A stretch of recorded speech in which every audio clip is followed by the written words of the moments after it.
ओम बृहस्पति देवाय नमः। ओम विष्णु देवाय नमः। स्वागत है आप सभी का हमारे चैनल पर।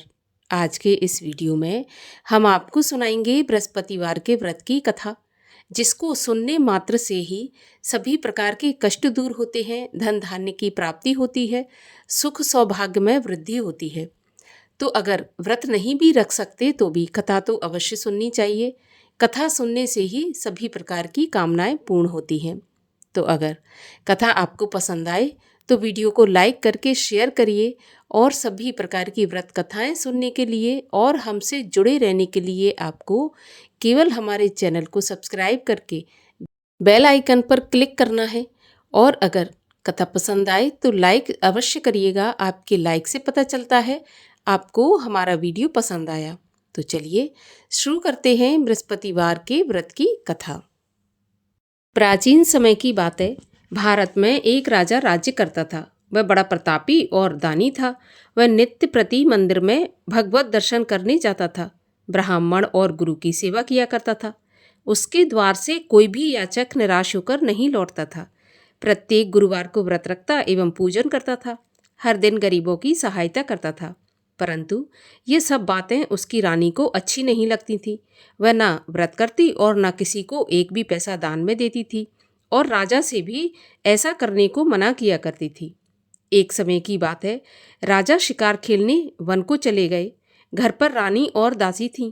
उस समय गुरु बृहस्पति साधु का रूप धारण करके राजा के दरवाजे पर भिक्षा मांगने आए।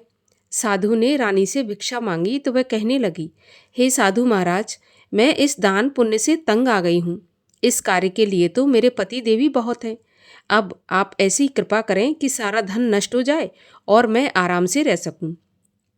साधु रूपी बृहस्पति देव ने कहा, देवी, तुम तो बड़ी विचित्र हो।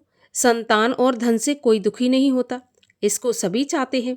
पापी भी पुत्र और धन की इच्छा करता है। अगर तुम्हारे पास धन अधिक है तो भूखे मनुष्यों को भोजन कराओ, प्याऊ लगवाओ, ब्राह्मणों को दान दो, धर्मशालाएं बनवाओ, कुआं, तालाब, बावड़ी, बाग, बगीचों आदि का निर्माण करवाओ, निर्धनों की कुंवारी कन्याओं का विवाह कराओ, साथ ही यज्ञ आदि करो। इस प्रकार के कर्मों से आपके कुल का और आपका नाम परलोक में सार्थक होगा एवं स्वर्ग की प्राप्ति होगी। परंतु रानी साधु की इन बातों से खुश नहीं हुई। उसने कहा, हे साधु महाराज, मुझे ऐसे धन की आवश्यकता नहीं जिसको मैं अन्य लोगों को दान दूं और जिसको रखने और संभालने में ही मेरा सारा समय नष्ट हो जाए। साधु ने कहा, देवी, यदि तुम्हारी ऐसी इच्छा है तो जैसा मैं तुम्हें बताता हूँ तुम वैसा ही करना। बृहस्पतिवार के दिन घर को गोबर से लीपना, अपने केशों को पीली मिट्टी से धोना, केशों को धोते समय स्नान करना।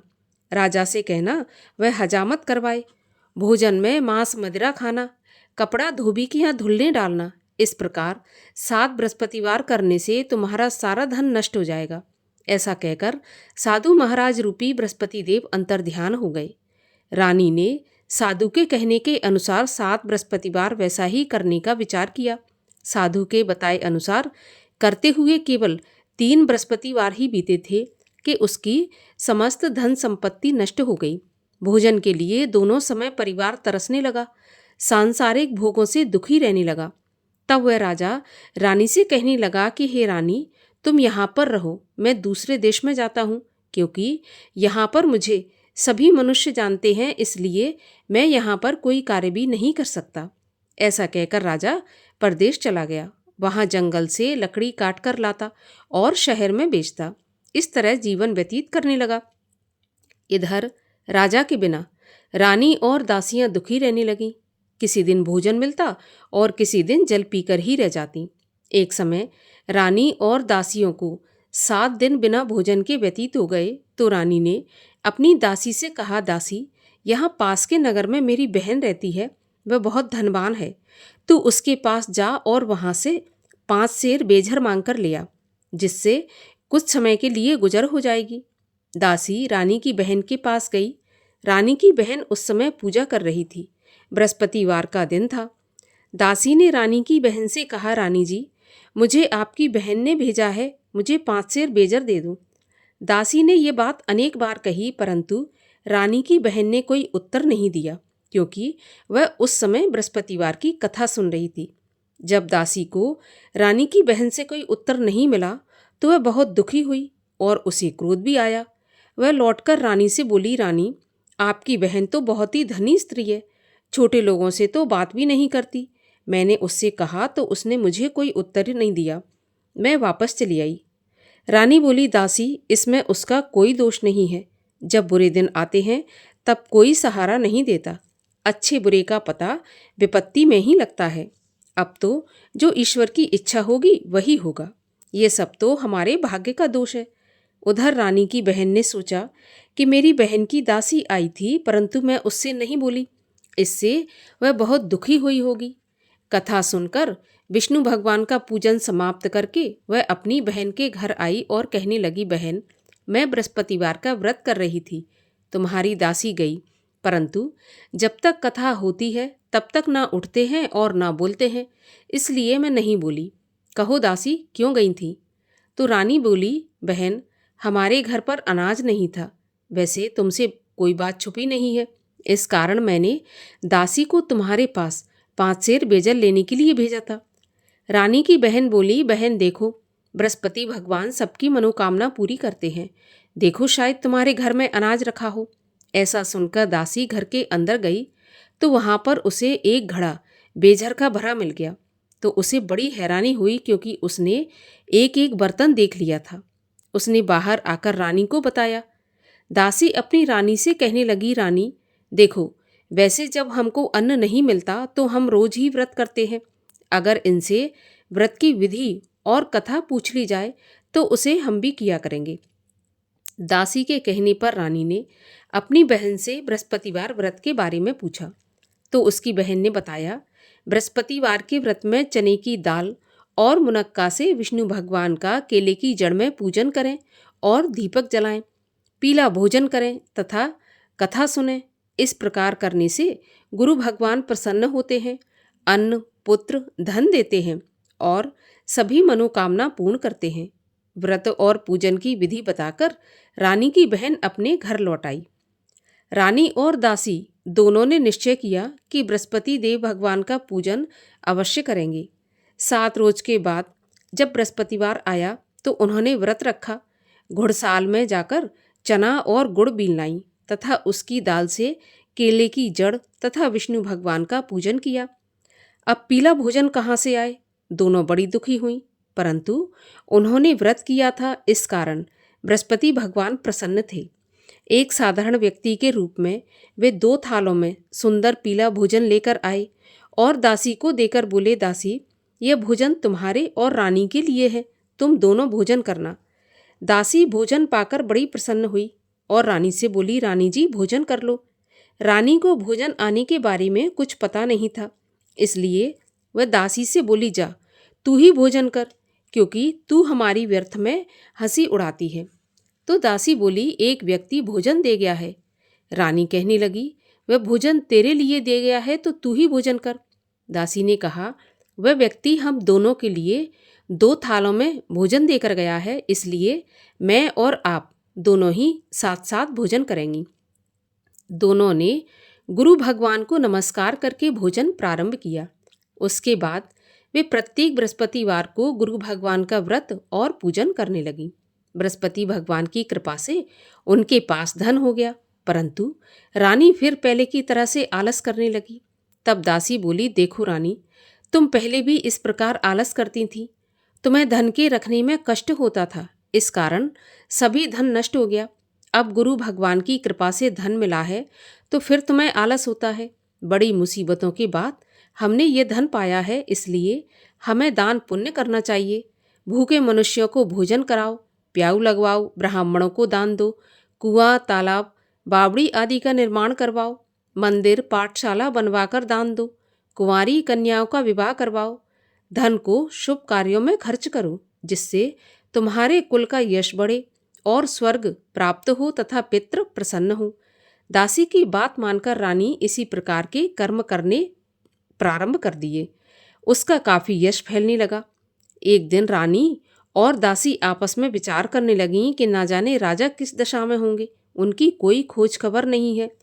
गुरु भगवान से उन्होंने प्रार्थना की और भगवान ने रात्रि में राजा को सपने में कहा कि हे राजा, उठ, तेरी रानी तुझको याद करती है, अब अपने देश को लौट जा।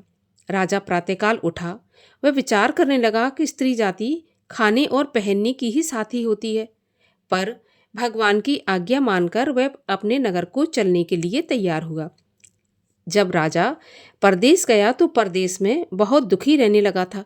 प्रतिदिन जंगल से लकड़ी बीन कर लाता और उसे शहर में बेचकर अपने दुखी जीवन को बड़ी कठिनता से व्यतीत करता था। एक दिन राजा दुखी हो अपनी पुरानी बातों को याद करके रोने लगा। उस जंगल में बृहस्पति देव एक साधु का रूप धारण करके आए और राजा के पास आकर बोले, लकड़हारे, तुम इस सुनसान जंगल में किस चिंता में बैठे हो, मुझे बताओ। ये सुनकर राजा के नेत्रों में जल भर आया और साधु की वंदना करके बोला, प्रभु, आप सब कुछ जानने वाले हैं। इतना कहकर राजा ने साधु को अपनी संपूर्ण कहानी सुना दी। महात्मा तो दयालु होते हैं। वे राजा से बोले, राजा, तुम्हारी पत्नी ने बृहस्पति देव के प्रति अपराध किया था, जिसके कारण तुम्हारी ये दशा हुई। अब तुम किसी प्रकार की चिंता मत करो, भगवान तुम्हें पहले से अधिक धन देंगे। देखो, तुम्हारी पत्नी ने बृहस्पतिवार का व्रत प्रारंभ कर दिया है। अब तुम भी बृहस्पतिवार का व्रत करके चने की दाल और गुड़ जल के लोटे में डालकर केले का पूजन करो, फिर कथा कहो या सुनो। भगवान तुम्हारी सभी मनोकामनाओं को पूर्ण करेंगे। साधु को प्रसन्न देखकर राजा बोला, प्रभु, मुझे लकड़ी बेचकर इतना पैसा नहीं बचता जिससे भोजन करने के उपरांत कुछ बचा सकूं। मैंने रात्रि में अपनी रानी को व्याकुल देखा है। मेरे पास कोई साधन नहीं जिससे उसका समाचार जान सकूं, और फिर मैं बृहस्पति देव की क्या कहानी कहूं, ये भी मुझको मालूम नहीं है। तो साधु ने कहा, राजा, तुम किसी बात की चिंता मत करो। बृहस्पतिवार के दिन रोज की तरह लकड़ियां लेकर शहर में जाओ। तुम्हें रोज से दुगना धन प्राप्त होगा, जिससे तुम भली भांति भोजन कर लोगे और बृहस्पति देव की पूजा का सामान भी आ जाएगा। और बृहस्पतिवार की कहानी भी इस प्रकार से है। प्राचीन काल में एक बहुत ही निर्धन ब्राह्मण था। उसके कोई संतान नहीं थी। वह नित्य पूजा पाठ करता, परंतु उसकी स्त्री बहुत मलिनता के साथ रहती। वह न स्नान करती और न किसी देवता का पूजन करती। प्रातःकाल उठते ही सबसे पहले भोजन करती, बाद में कोई अन्य काम करती। ब्राह्मण देवता बहुत दुखी रहते थे। पत्नी को बहुत समझाते, परंतु उसका कोई परिणाम न निकलता। भगवान की कृपा से ब्राह्मण की स्त्री की कन्या उत्पन्न हुई। वह कन्या अपने पिता के घर में बड़ी होने लगी। वह बालिका प्रातः स्नान करके भगवान विष्णु का जप करती, बृहस्पतिवार का व्रत भी करने लगी। पूजा पाठ समाप्त करके स्कूल जाती तो अपनी मुट्ठी में जौ भर के ले जाती और पाठशाला के मार्ग में डालती जाती। वही जौ स्वर्ण के हो जाते तो लौटते समय उनको बीनकर घर ले आती। एक दिन वह बालिका सूप में उन सोने के जौ को फटक कर साफ कर रही थी।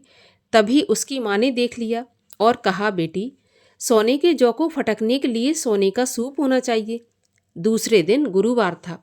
इस कन्या ने व्रत रखा और बृहस्पति देव से प्रार्थना करके कहा कि प्रभु, यदि मैंने सच्चे मन से आपकी पूजा की हो तो मुझे सोने का सूप दे दो। बृहस्पति देव ने उसकी प्रार्थना स्वीकार कर ली। रोजाना की तरह वह कन्या जौ फैलाती हुई स्कूल चली गई। स्कूल से लौटकर जब वह जौ बीन रही थी तो बृहस्पति देव की कृपा से उसे सोने का सूप मिला। उसे वह घर ले आई और उसमें जौ साफ करने लगी, परंतु उसकी माँ का वही ढंग रहा। एक दिन की बात है, वह कन्या सोने के सूप में जौ साफ कर रही थी। उस समय उस नगर का राजकुमार वहां से होकर निकला। इस कन्या के रूप और कार्य को देखकर उस पर मोहित हो गया और राजमहल में आकर भोजन तथा जल त्याग कर उदास होकर लेट गया। जब राजा को राजकुमार द्वारा अन्न जल त्यागने का समाचार ज्ञात हुआ तो अपने मंत्रियों के साथ अपने पुत्र के पास गए और बोले, बेटा, तुम्हें किस बात का कष्ट है? किसी ने अपमान किया है अथवा कोई और कारण है? मुझे बताओ, मैं वही करूँगा जिससे तुम्हें प्रसन्नता हो। तो राजकुमार ने अपने पिता की बातें सुनी तो बोला, मुझे आपकी कृपा से किसी बात का दुख नहीं है। किसी ने मेरा अपमान नहीं किया, परंतु मैं उस लड़की के साथ विवाह करना चाहता हूँ जो सोने के सूप में जौ साफ कर रही थी।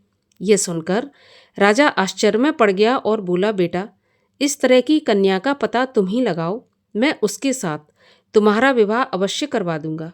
राजकुमार ने राजा को उस लड़की के घर का पता बताया।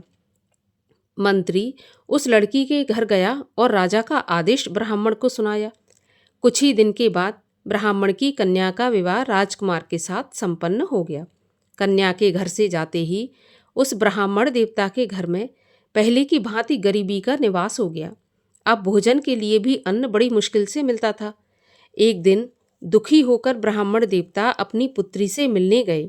बेटी ने पिता की दुखी अवस्था को देखा और अपनी माँ का समाचार पूछा तो ब्राह्मण ने सारा हाल कह दिया। कन्या ने बहुत सा धन देकर अपने पिता को विदा कर दिया।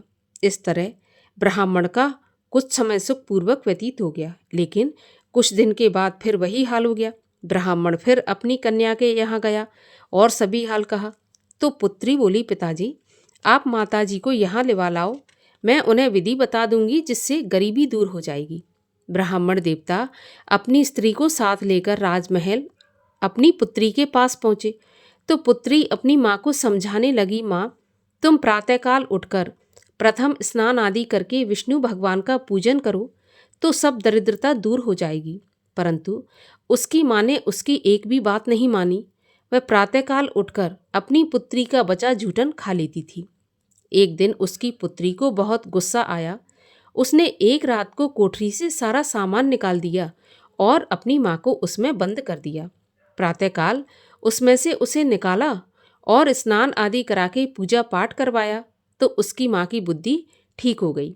इसके बाद वह नियम से पूजा पाठ करती और प्रत्येक बृहस्पतिवार को व्रत भी रखने लगी। इस व्रत के प्रभाव से उसकी माँ भी बहुत धनवान तथा पुत्रवती हो गई और बृहस्पति देवता के प्रभाव से स्वर्ग को गई। वह ब्राह्मण भी सुखपूर्वक इस लोक का सुख भोग कर स्वर्ग को प्राप्त हुआ। इस तरह कहानी कहकर साधु देवता वहाँ से अंतर्ध्यान हो गए। धीरे धीरे समय व्यतीत होने पर फिर बृहस्पतिवार का दिन आया। राजा जंगल से लकड़ी काटकर किसी शहर में बेचने गया तो उसे उस दिन और दिनों से अधिक पैसा मिला। राजा ने चना गुड़ आदि लाकर बृहस्पतिवार का व्रत किया। उस दिन से उसके सभी क्लेश दूर हुए। परंतु जब अगला गुरुवार आया तो वह बृहस्पतिवार का व्रत करना भूल गया। इस कारण बृहस्पति भगवान नाराज हो गए। उस दिन उस नगर के राजा ने विशाल यज्ञ का आयोजन किया तथा अपने समस्त राज्य में घोषणा करवा दी कि कोई भी मनुष्य अपने घर में भोजन न बनाए, आग भी न जलाए। समस्त जनता मेरे यहाँ भोजन करने आए और इस आज्ञा को जो नहीं मानेगा उसको फांसी की सजा दी जाएगी। राजा की आज्ञा के अनुसार राज्य के सभी वासी राजा के भोज में सम्मिलित हुए, लेकिन लकड़हारा कुछ देर से पहुंचा, इसलिए राजा उसको अपने साथ महल में ले गए। जब राजा लकड़हारे को भोजन करा रहे थे तो रानी की दृष्टि उस खूंटी पर पड़ी जिस पर उसका हार लटका हुआ था।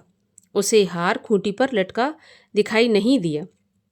रानी को निश्चय हो गया कि मेरा हार इस लकड़हारे ने चुरा लिया और उसी समय सैनिक बुलवाकर उसको जेल में डलवा दिया।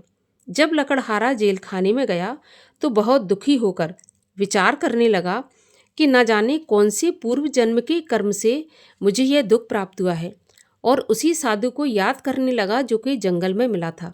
उसी समय तत्काल बृहस्पति देव साधु के रूप में प्रकट हो गए और उसकी दशा को देखकर कहने लगे, अरे मूर्ख, तूने बृहस्पति देवता की कथा नहीं की, इसी कारण तुझे दुख प्राप्त हुआ है। अब चिंता मत कर, बृहस्पतिवार के दिन जेल खाने के दरवाजे पर 4 पैसे पड़े मिलेंगे, उनसे तू बृहस्पति देव की पूजा करना तो तेरे सभी कष्ट दूर हो जाएंगे। अगले बृहस्पतिवार उसे जेल के द्वार पर 4 पैसे मिले। राजा ने पूजा का सामान मंगवाकर कथा कही और प्रसाद बांटा। उसी रात्रि को बृहस्पति देव ने उस नगर के राजा को स्वप्न में कहा कि राजा, तूने जिस आदमी को जेल खाने में बंद कर दिया है वह निर्दोष है, वह राजा है, उसे छोड़ देना। रानी का हार उसी खूंटी पर लटका हुआ है। अगर तू ऐसा नहीं करेगा तो मैं तेरे राज्य को नष्ट कर दूंगा। राजा प्रातःकाल उठा और खूंटी पर हार टंगा देखकर लकड़हारे को बुलाकर क्षमा मांगी और राजा के योग्य सुंदर वस्त्र आभूषण भेंट करके उसे विदा किया। गुरुदेव की आज्ञा के अनुसार राजा अपने नगर को चल दिया। राजा जब नगर के निकट पहुंचा तो उसे बड़ा आश्चर्य हुआ। नगर में पहले से अधिक बाग, तालाब, कुएं तथा बहुत सी धर्मशालाएं, मंदिर आदि बने हुए थे। राजा ने पूछा, ये किसका बाग और धर्मशाला है? तब नगर के सब लोग कहने लगे कि ये सब रानी और दासी ने बनवाए हैं। तो राजा को आश्चर्य हुआ और गुस्सा भी आया। जब रानी ने यह खबर सुनी कि राजा आ रहे हैं तो उसने अपनी दासी से कहा कि दासी, देख राजा हमको कितनी बुरी हालत में छोड़ गए थे। हमारी ऐसी हालत देखकर वह लौट न जाएं, इसलिए तू दरवाजे पर खड़ी हो जा। रानी की आज्ञा के अनुसार दासी दरवाजे पर खड़ी हो गई। जब राजा आए तो उन्हें अपने साथ महल में लिवा लाई। तब राजा ने क्रोध करके अपनी तलवार निकाली और पूछने लगा, बताओ यह धन तुम्हें कैसे प्राप्त हुआ है? तब रानी ने बताया, हमें यह सब धन बृहस्पति देव के व्रत के प्रभाव से प्राप्त हुआ है। राजा ने निश्चय किया, 7 रोज बाद तो सभी बृहस्पति देव का पूजन करते हैं, परंतु मैं रोजाना दिन में 3 बार कथा कहा करूँगा और रोज व्रत किया करूँगा। अब हर समय राजा के दुपट्टे में चने की दाल बंधी रहती और दिन में 3 बार कथा कहता। एक दिन राजा ने विचार किया कि चलो अपनी बहन के यहाँ हो आऊँ। इस तरह निश्चय कर राजा घोड़े पर सवार हो अपनी बहन के यहाँ चल दिया। मार्ग में उसने देखा कि कुछ आदमी एक मुर्दे को लिए जा रहे हैं। उन्हें रोककर राजा कहने लगा, अरे भाइयों, मेरी बृहस्पतिवार की कथा सुन लो। तो वे बोले, लो, हमारा तो आदमी मर गया, इसको अपनी कथा की पड़ी है। परंतु कुछ आदमी बोले कि अच्छा कहो, हम तुम्हारी कथा भी सुनेंगे। राजा ने दाल निकाली और कथा कहनी शुरू कर दी। जब कथा आदि हुई थी तो मुर्दा हिलने लगा और जब कथा समाप्त हुई तो राम राम करके वह मुर्दा उठकर खड़ा हो गया। राजा आगे बढ़ा, उसे चलते चलते शाम हो गई।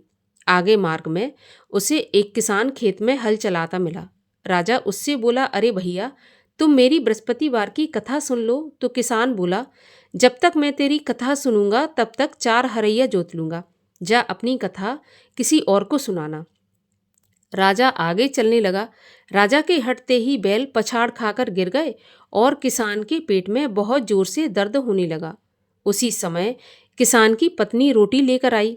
उसने जब यह देखा तो अपने पुत्र से सब हाल पूछा और बेटे ने सभी हाल बता दिया। तो बुढ़िया दौड़ी दौड़ी उस घुड़सवार के पास गई और उससे बोली, मैं तेरी कथा सुनूंगी, तू अपनी कथा मेरे खेत पर चलकर ही कहना। राजा ने लौटकर बुढ़िया के खेत पर जाकर कथा कही, जिसके सुनते ही बैल उठकर खड़े हो गए तथा किसान के पेट का दर्द भी बंद हो गया। राजा अपनी बहन के घर पहुंच गया। बहन ने भाई की खूब मेहमानी की। दूसरे रोज प्रातःकाल राजा जगा तो वह देखने लगा कि सब लोग भोजन कर रहे हैं। राजा ने अपनी बहन से पूछा, ऐसा कोई मनुष्य है जिसने भोजन नहीं किया हो, जो मेरी बृहस्पतिवार की कथा सुन ले? तो बहन बोली, भैया, यह देश ऐसा ही है। पहले यहाँ के लोग भोजन करते हैं, बाद में अन्य काम करते हैं। अगर पड़ोस में कोई हो तो मैं देख कर आती हूँ। ऐसा कहकर बहन देखने चली गई, परंतु उसे कोई ऐसा व्यक्ति नहीं मिला जिसने भोजन नहीं किया हो। अतः वह एक कुम्हार के घर गई जिसका लड़का बीमार था। उसे मालूम हुआ कि उनके यहाँ 3 रोज से किसी ने भोजन नहीं किया। तो रानी ने अपने भाई की कथा सुनने के लिए कुम्हार से कहा और वह कुम्हार तैयार हो गया। राजा ने जाकर बृहस्पतिवार की कथा कही, जिसको सुनकर उसका लड़का ठीक हो गया। अब तो राजा की प्रशंसा होने लगी। एक दिन राजा ने अपनी बहन से कहा कि बहन, हम अपने घर को जाएंगे, तुम भी तैयार हो जाओ। तो राजा की बहन ने अपनी सास से अपने भाई के साथ जाने की आज्ञा मांगी। तो सास बोली कि चली जा, परंतु अपने लड़कों को मत ले जाना, क्योंकि तेरे भाई के तो कोई संतान नहीं है। बहन ने अपने भाई से कहा, भैया, मैं तो चलूंगी पर कोई बालक नहीं जाएगा। राजा ने कहा, जब कोई बालक नहीं चलेगा तो तुम क्या करोगी? बड़े दुखी मन से राजा अपने नगर को लौट आया। राजा ने अपनी रानी से कहा, हम निर्वंशी राजा हैं, हमारा मुंह देखने का भी धर्म नहीं है, और बिना भोजन आदि किए शैया पर लेट गया। रानी बोली, हे प्रभु, बृहस्पति देव ने हमें सब कुछ दिया है, वे हमें संतान भी अवश्य देंगे। उसी रात को बृहस्पति देव ने राजा को स्वप्न में कहा, राजा उठ, सभी सोच त्याग दे, तेरी रानी गर्भवती है। राजा को यह जानकर बड़ी खुशी हुई और 9वें महीने रानी के गर्भ से एक सुंदर पुत्र पैदा हुआ। तब राजा बोला, हे रानी, स्त्री बिना भोजन के रह सकती है, परंतु बिना कहे नहीं रह सकती। जब मेरी बहन आए तो तुम उससे कुछ कहना मत। तो रानी ने सुनकर हाँ कर दी। जब राजा की बहन ने यह शुभ समाचार सुना तो बहुत खुश हुई और बधाई लेकर अपने भाई के यहाँ आई। तभी रानी ने कहा, घोड़ा चढ़ाकर नहीं आई, गधा चढ़ी आई। तो राजा की बहन बोली, भाभी, मैं इस प्रकार ना कहती तो तुम्हें औलाद कैसे मिलती। बृहस्पति देव ऐसे ही है, जैसी जिसके मन में कामना है सभी को पूर्ण करते हैं। जो सद्भावना पूर्वक बृहस्पतिवार का व्रत करता है एवं कथा पढ़ता है अथवा सुनता है और दूसरों को सुनाता है, बृहस्पति देव उसकी सभी मनोकामना पूर्ण करते हैं। बृहस्पति देव उनकी सदैव रक्षा करते हैं। जो संसार में सद्भावना से गुरुदेव का पूजन एवं व्रत सच्चे हृदय से करते हैं, उनकी सभी मनोकामनाएं पूरी होती हैं। जैसी सच्ची भावना से रानी और राजा ने बृहस्पति देव की कथा का गुणगान किया तो उनकी सभी इच्छाएं बृहस्पति देव ने पूर्ण की थी। इसलिए सबको कथा सुनने के बाद प्रसाद लेकर जाना चाहिए और हृदय से उनका मनन करते हुए जयकारा बोलना चाहिए।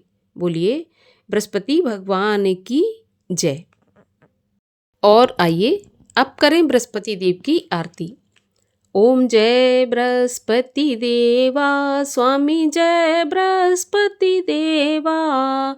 छिन्न छिन्न भोग लगाऊं, कदली फल मेवा।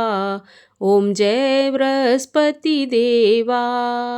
तुम पूर्ण परमात्मा, तुम अंतर्यामी, जगत पिता जगदीश्वर, तुम सबके स्वामी। ओम जय बृहस्पति देवा।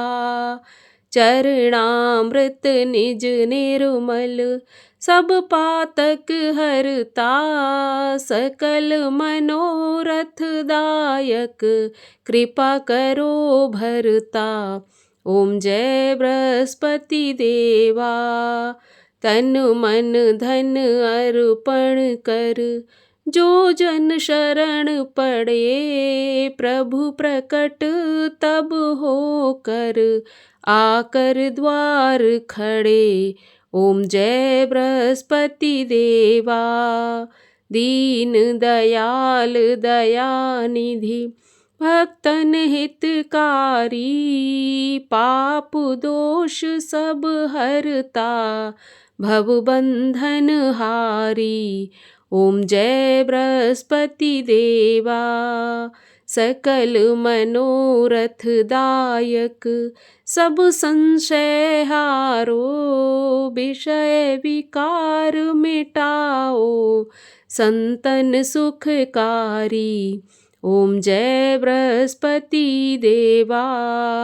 जो कोई आरती प्रभु की प्रेम सहित गावे, जेठानंद आनंद कर, सो निश्चय पावे।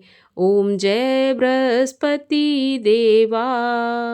बोलिए विष्णु भगवान की जय, बृहस्पति देव भगवान की जय।